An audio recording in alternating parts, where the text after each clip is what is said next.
All of the art that we see in this room is further representation, further evidence of the long and intimate relationship that human beings have had with the cannabis plant.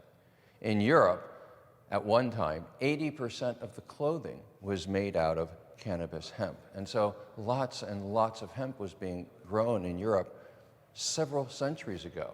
And the paintings that you see on the wall, some of them here, reflect that period of European history, a time when tobacco smoking hadn't really become that common. There wasn't very much of it going on. It was the pre-tobacco days, but human beings still liked to smoke, or before there was tobacco even, they liked to smoke.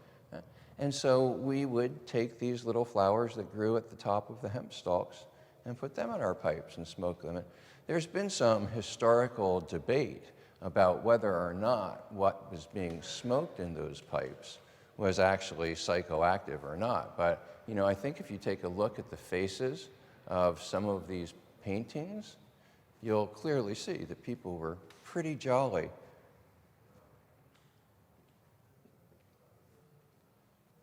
Now, the one that I love the most is right over here. Come check this one out.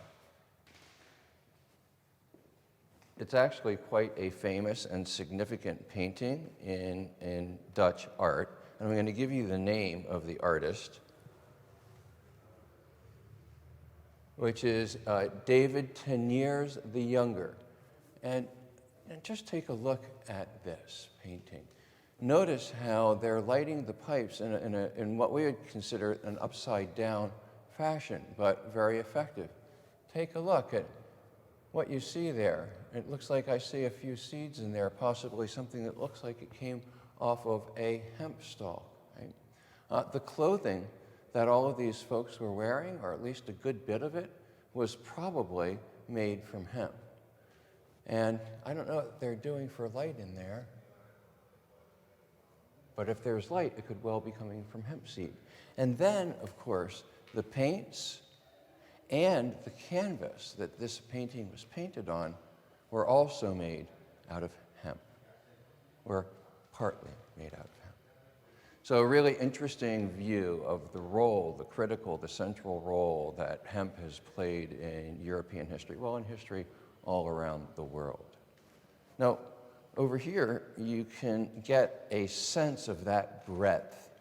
How many different cultures have used cannabis? In how many different ways have they expressed their connection to this plant? And I couldn't begin to tell you where each one of the pipes came from all of these different cultures that you see here in these cases. And you can come take the tour and you'll get that information.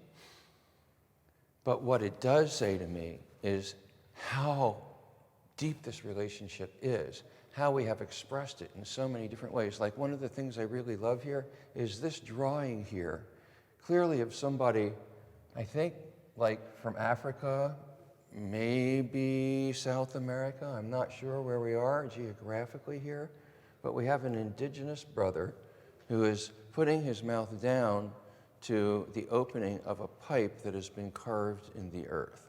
And the reason that really resonates for me is one of the things that we did at rainbow gatherings for many, many years when I was going to rainbow gatherings regularly was build these beautiful altar earth pipes.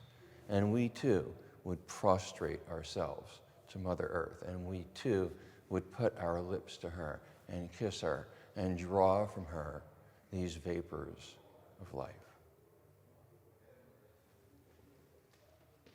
So just look at the creativity at each one of these devices of ingesting cannabis, how each of them has a little bit of a message carved into it. And sometimes the message is subtle, sometimes it just resides in the shape. So you look here at the long and the elegant shape of this pipe, this traditional, probably Dutch pipe.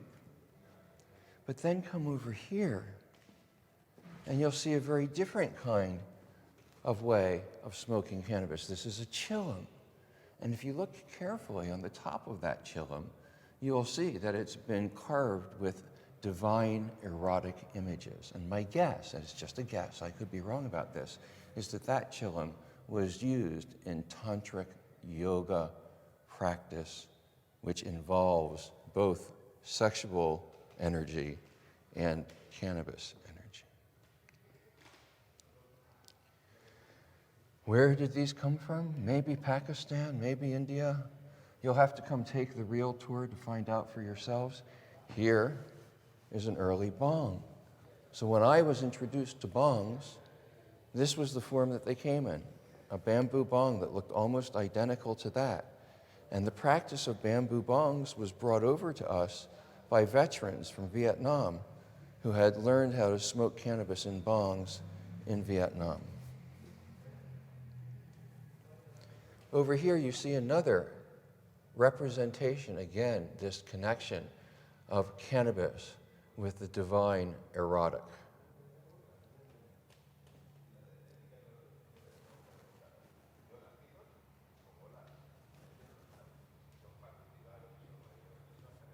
Now, just look at the artistry and the creativity that's bubbling out in these things. I could spend a few hours just looking carefully at all of the different work in here. And it seems like there's all these interesting little jokes that are put into it. If you look carefully over here, you'll see that these are the heads of animals with horns that are linked together there.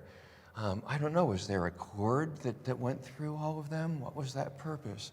More questions. And, talk about making an artistic statement. Wow. Wow. And what's going on over here, right? Take a look at this imagery here. The spiral kind of energy happening, right? And we see something that looks kind of like rope running through there.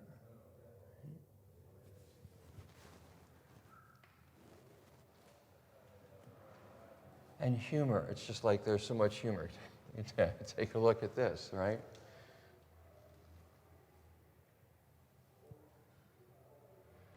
So what I'm seeing here, in addition to the breadth of cannabis use all the way around the world, is the way that cannabis sparks your creativity, the way the people who are using cannabis think of novel ways of expressing themselves, the way that they weave little jokes inside what it is that they're doing, the way that they tap into that spirit that connects all of us together.